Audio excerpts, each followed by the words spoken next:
Good morning, સ્વાગત છે exam today પર 19 જુલાઈ 2025ના રિલેટિવ કરંટ અફેર્સની ડિસ્કશન આ વિડીયોમાં આપણે કરવાના છે. તો છેલ્લે સુધી વિડીયો સાથે બની રહેજો. કરંટ અફેર્સ ઇમ્પોર્ટન્ટ ટોપિક છે, દરેક એક્ઝામમાં પ્રશ્ન પૂછવામાં આવે છે. મિત્રો ટોપિક પર આવીએ. 19 જુલાઈ 2025 ક્વેશ્ચન નંબર 1 છે હાલમાં. મિત્રો આ પ્રશ્ન ડિસ્પ્લે પર આવતું નથી, પણ ક્વેશ્ચન જે હતું એ હતું વિશ્વ આંતરરાષ્ટ્રીય ન્યાય દિવસ ક્યારે મનાવવામાં આવ્યો? તો દર વર્ષે 17 જુલાઈએ વિશ્વ આંતરરાષ્ટ્રીય ન્યાય દિવસ મનાવવામાં આવે છે. ઇમ્પોર્ટન્ટ ડેસની વાત થઈ તો હાલમાં 12 જુલાઈએ paper bag day, Malala day. 10 જુલાઈએ વૈશ્વિક ઉર્જા સ્વતંત્રતા દિવસ. 7 જુલાઈએ વિશ્વ કિસ્વાહિલી ભાષા દિવસ. 6 જુલાઈએ વિશ્વ જુનોસિસ દિવસ. 5 જુલાઈએ આંતરરાષ્ટ્રીય સહકારી દિવસ. 4 જુલાઈએ યુએસએ સ્વતંત્રતા દિવસ અને 3 જુલાઈએ આંતરરાષ્ટ્રીય પ્લાસ્ટિક બેગ મુક્ત દિવસ મનાવાય. તમામ દિવસ ઇમ્પોર્ટન્ટ છે, યાદ રાખો. એના પછી હાલમાં આવેલ રિપોર્ટ મુજબ ઇન્ટરનેટ સ્પીડના મામલામાં ભારત કયા સ્થાને છે? તો મિત્રો એક રિપોર્ટ આવી છે. એ રિપોર્ટ મુજબ દુનિયાના દેશોમાં ઇન્ટરનેટની સ્પીડમાં, બરાબર, તો દુનિયાના દેશોમાં ઇન્ટરનેટની સ્પીડના મામલામાં ભારત જે છે મિત્રો એ 26મા નંબરે છે. ભારત 26મા નંબરે છે, 26મું સ્થાન છે. અને આ રિપોર્ટ છે મિત્રો ઓકલા, બરાબર, ઓકલાની અપડેટ માહિતી છે. એપ્રિલ જૂન 2025 દરમિયાન ભારતમાં મધ્યમ ડાઉનલોડ સ્પીડ 136.53 MBPS રહી હતી. હાલમાં ભારતીય સેનાએ કઈ સ્વદેશી વિકસિત વાયુ રક્ષા પ્રણાલીનું સફળ પરીક્ષણ લદ્દાખમાં કર્યું છે? તો મિત્રો એ કર્યું છે આકાશ પ્રાઇમ, બરાબર. આકાશ પ્રાઇમનું ક્યાં કર્યું છે મિત્રો? લદ્દાખની અંદર, બરાબર, લદ્દાખમાં કર્યું છે. સ્ટારમાં કરજો, પ્રશ્ન એક્ઝામમાં પૂછવામાં આવશે. નેક્સ્ટ, હાલમાં ગુજરાત પ્રદેશ કોંગ્રેસના નવા અધ્યક્ષ કોણ બન્યા? તો અમિત ચાવડા રાઈટ આન્સર છે, બરાબર. ગુજરાતના મિત્રો અમિત ચાવડા ફરીથી અધ્યક્ષ બની ગયા. એના પહેલાં પણ અમિત ચાવડા જે છે ગુજરાત પ્રદેશના કોંગ્રેસના અધ્યક્ષ રહી ચૂક્યા છે. એના પછી શક્તિસિંહ ગોહિલ બન્યા હતા. તો ગુજરાત કોંગ્રેસ પ્રદેશ પ્રમુખ તરીકે અમિત ચાવડાની પસંદગી તુષાર ચૌધરી મિત્રો એને વિધાનસભામાં કોંગ્રેસ પક્ષના નેતા તરીકે જાહેર કરાયા છે. સ્ટારમાં કરજો, આ ખૂબ જ અપડેટ પ્રશ્ન છે. આ છે મિત્રો અમિત ચાવડા, બીજી વખત કોંગ્રેસના પ્રદેશ પ્રમુખ બન્યા છે. હાલમાં કયા દેશમાં વોટિંગની ઉંમર ઘટાડીને 16 વર્ષ કરાઈ? તો મિત્રો આપણા દેશમાં વોટિંગની ઉંમર 18 વર્ષ છે. યુનાઇટેડ કિંગડમ, બ્રિટનની અંદર મિત્રો વોટિંગની જે ઉંમર છે એ ઘટાડીને હવે 16 વર્ષ કરાઈ. બ્રિટનનું કેપિટલ છે લંડન. કરન્સી છે પાઉન્ડ સ્ટર્લિંગ. પ્રાઇમ મિનિસ્ટર છે કેર સ્ટારમર. તાજેતરમાં કયા ભારતીય રાજ્યએ પશુપાલન અને મુર્ગાપાલનને કૃષિનો દરજ્જો આપનાર પ્રથમ રાજ્ય બન્યું?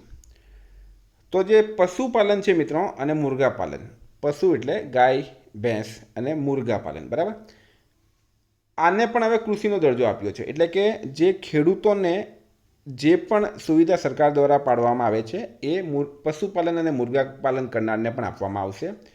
મહારાષ્ટ્ર મિત્રો રાઈટ આન્સર છે, બરાબર, મહારાષ્ટ્ર રાઈટ આન્સર છે. તો મહારાષ્ટ્રના સીએમ છે મિત્રો દેવેન્દ્ર ફડણવીસ. રાજ્યપાલ છે સીપી રાધાકૃષ્ણન. મહારાષ્ટ્રનું કેપિટલ છે મિત્રો મુંબઈ, બરાબર. મુંબઈ જે છે એ મહારાષ્ટ્રનું કેપિટલ છે. બેંગલુરુ નહીં, બેંગલુરુ કર્ણાટકનું પાટનગર છે. મુંબઈ મહારાષ્ટ્રનું કેપિટલ છે.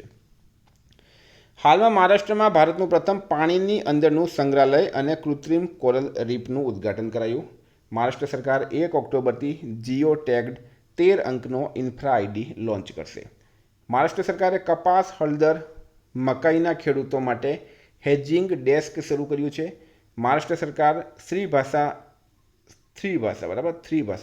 ત્રણ ભાષા નીતિનો આદેશ પાછો ખેંચ્યો. મહારાષ્ટ્ર સરકાર દ્વારા શક્તિપીઠ એક્સપ્રેસવે પ્રોજેક્ટને મંજૂરી આપવામાં આવી છે. એના પછી હાલમાં કેન્દ્રીય મંત્રી મનસુખ માંડવીયાએ ક્યાં ખેલો ભારત સંમેલનનું ઉદ્ઘાટન કર્યું?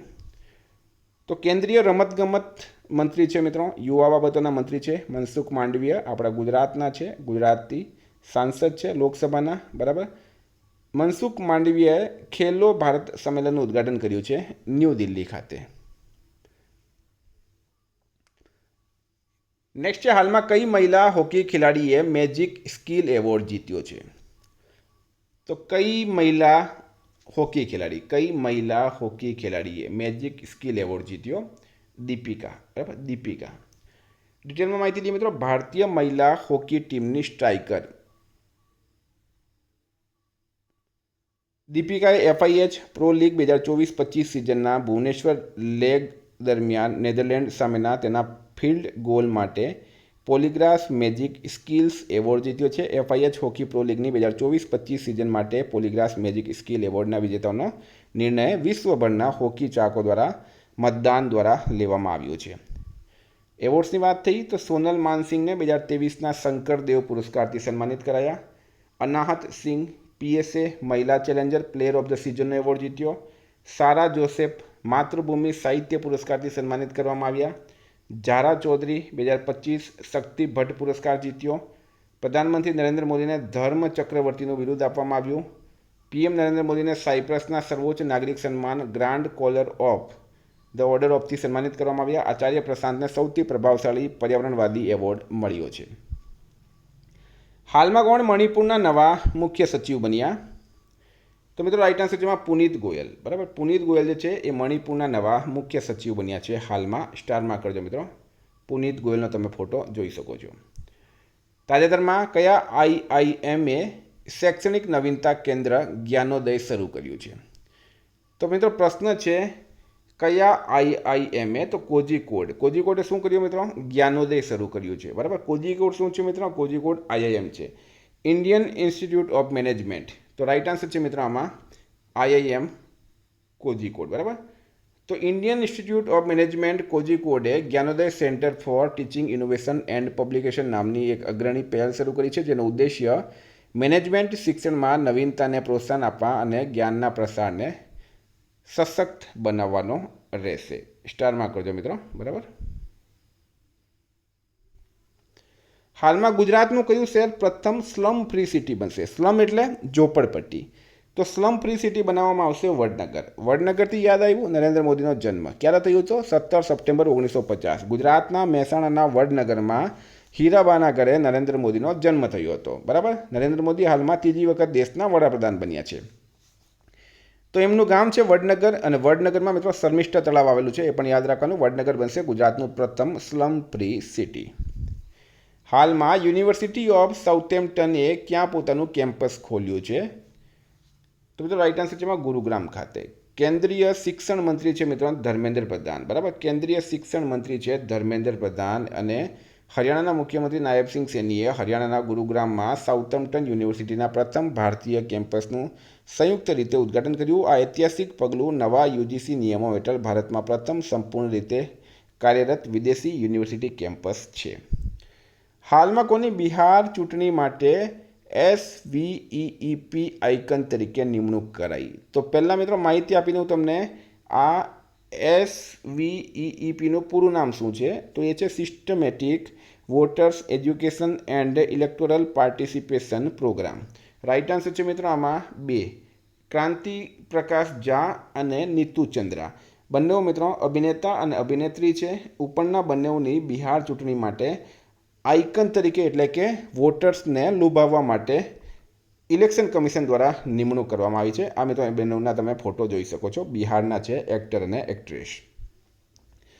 તાજેતરમાં કયા રાજ્ય સરકારે ટ્રાઇબલ જીનોમ સિક્વન્સિંગ પ્રોજેક્ટ શરૂ કર્યું? તો મિત્રો એ કર્યું છે ગુજરાત સરકારે. બરાબર, હવે આ જીનોમ સિક્વન્સિંગ પ્રોજેક્ટની વાત કરીએ. એની શરૂઆત ગુજરાતમાં થઈ છે. ઉદ્દેશ્ય છે વારસાગત રોગોનો સામનો કરવા માટે ગુજરાત રાજ્યએ ભારતનો પ્રથમ આદિવાસી જીનોમ સિક્વન્સિંગ પ્રોજેક્ટ શરૂ કર્યો. લોન્ચ કરનાર છે ગુજરાત બાયોટેકનોલોજી રિસર્ચ સેન્ટર. ગુજરાતના 17 જિલ્લાના 200 આદિવાસી વ્યક્તિના જીનોમને સિક્વેન્સિંગ કરવા માટે આ પ્રોજેક્ટ શરૂ કરાયો છે. સ્ટારમાં કરજો મિત્રો. થેલેસેમિયા, વારસાગત કેન્સર વગેરેનો અભ્યાસ કરીને આનુવંશિક ડેટાબેઝ બનાવવામાં આવશે.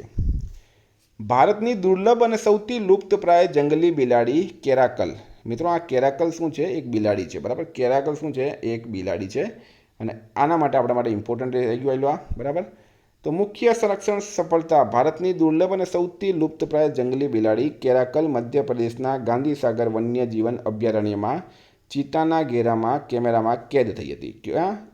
ગાંધીસાગર વન્યજીવ અભયારણ્ય મધ્યપ્રદેશમાં આવેલું છે. તો MP મિત્રો રાઇટ આન્સર થશે. હવે તમને ફોટો બતાડું તો તમને વધારે ખ્યાલ હશે. આ છે મિત્રો બિલાડી, જે બહુ સમયથી જોવા મળતી નહીં હતી, પણ હવે પાછી કેમેરામાં કેદ થઈ છે. હાલમાં કોને બ્રિટનની બાથ યુનિવર્સિટીથી માનદ ડોક્ટરેટની ઉપાધિ મળી? તો મિત્રો એ મળી છે સુનિલ મિત્તલને.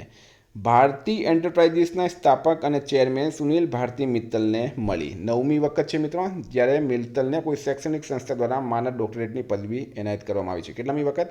9મી વખત. બાથ યુનિવર્સિટી આવું કરનારી બ્રિટનની ત્રીજી સંસ્થા છે. અગાઉ તેમને 2009માં લીડ્સ યુનિવર્સિટી અને 2012માં ન્યૂ સેકલ યુનિવર્સિટી તરફથી માનદ ડોક્ટરેટની ઉપાધિ મળી ચૂકી છે. આ છે મિત્રો મિત્તલ. તાજેતરમાં કયા દેશના ખેલાડી આંદ્રે રસેલે આંતરરાષ્ટ્રીય ક્રિકેટમાંથી નિવૃત્તિની જાહેરાત કરી? તો રાઇટ આન્સર છે મિત્રો West Indies. Waste ઇન્ડિઝના cricketer Andrei રસેલને તમને બધાએ રમતા જોયા હશે. એમણે હવે આંતરરાષ્ટ્રીય ક્રિકેટમાંથી નિવૃત્તિની જાહેરાત કરી છે. તો મિત્રો આ હતા કરંટના પ્રશ્નો. વાત કરીએ આપણે રિવિઝનની. તો 18 જુલાઈ 2025ની વાત કરી રહ્યા છે. રિવિઝન. ભારતમાં AI પ્રશંસા દિવસ ક્યારે મનાવવામાં આવ્યો? 16 જુલાઈએ. ભારતમાં બીજો સૌથી લાંબો કેબલ સ્ટેડ બ્રિજ ક્યાં ખુલ્યો છે? શિવમોગા ખાતે. શિવમોગા કર્ણાટકમાં. તાજેતરમાં કયા દેશે મધમાખીઓ માટે મગજ દ્વારા નિયંત્રિત સૌથી હલકું ઉપકરણ બનાવ્યું? ચીન. રાઇટ આન્સર છે. કયા રાજ્યએ ઇલેક્ટ્રોનિક્સ કમ્પોનેન્ટ અને મેન્યુફેક્ચરિંગ પોલિસી 2025 જાહેર કરી? ગુજરાત. રાઇટ આન્સર છે. હાલમાં ક્યાં ભારતના પહેલા એક્વાટેક પાર્કનું ઉદ્ઘાટન કરાયું? અસમમાં. ધીરજ કુમારનું નિધન થયું છે. તેઓ મિત્રો એક અભિનેતા હતા. કોણ હિન્દુસ્તાન કોકોકોલા બેવરેજીસના નવા CEO બન્યા છે? તો મિત્રો હેમંત રૂપાણી. તાજેતરમાં QS best student cities ranking 2026માં કયું શહેર વિદ્યાર્થીઓ માટે વિશ્વનું સૌથી સસ્તું શહેર બન્યું? દિલ્હી. રાઇટ આન્સર છે. બોમ્બે સ્ટોક એક્સચેન્જમાં 22% એક્ટિવ ક્લાયન્ટ સાથે ગુજરાત કયા સ્થાને છે મિત્રો? ગુજરાત છે પ્રથમ સ્થાને. રાંધણ વારસાને ઉજાગર કરવા માટે તાજેતરમાં રાષ્ટ્રીય યુવા રસોઈયા સ્પર્ધા ક્યાં શરૂ કરવામાં આવી? દિલ્હી ખાતે. તાજેતરમાં કયા રાજ્યે જમીન નોંધણી માટે my did NGDRS pilot project શરૂ કર્યું? હિમાચલ પ્રદેશે. ક્યાં હરેલા પર્વ મનાવવામાં આવ્યો મિત્રો? ઉત્તરાખંડમાં મનાવવામાં આવ્યું છે. નેક્સ્ટ, તાજેતરમાં કયા દેશે એડવાન્સ કમ્યુનિકેશન સેટેલાઇટ ડ્રોર-1 લોન્ચ કર્યું? ઇઝરાયલ. રાઇટ આન્સર છે. ગિફ્ટ સિટીના નવા MD અને CEO કોણ બન્યા? સંજય કોલ. હાલમાં ક્યાં 75માં વડાપ્રધાન દિવ્યાંગ કેન્દ્રનું ઉદ્ઘાટન કરાયું? તો એ બંદાયુ ખાતે કરાયું. કયા રાજ્યમાં મંડોવી નદી પર રોરો ફેરી સેવા શરૂ થઈ છે? તો ગોવા. રાઇટ આન્સર છે. મિત્રો ગઈકાલે પ્રશ્ન પૂછાયો LICના નવા MD અને CEO કોણ બન્યા? R દોરાઈસ્વામી. રાઇટ આન્સર હતું. આજનો પ્રશ્ન છે હાલમાં દ્રૌપદી મુર્મુએ કોને કલિંગ રત્ન પુરસ્કારથી સન્માનિત કર્યા? એનો જવાબ તમારે કમેન્ટ બોક્સમાં જણાવવાનો. વિદ્યાર્થી મિત્રો વોટ્સએપ ટેલિગ્રામની લિંક ડિસ્ક્રિપ્શનમાં છે. PDF માટે 9510411961 પર કોન્ટેક્ટ કરો. Thank you. ફરી મળીશું. જય હિન્દ, જય ભારત.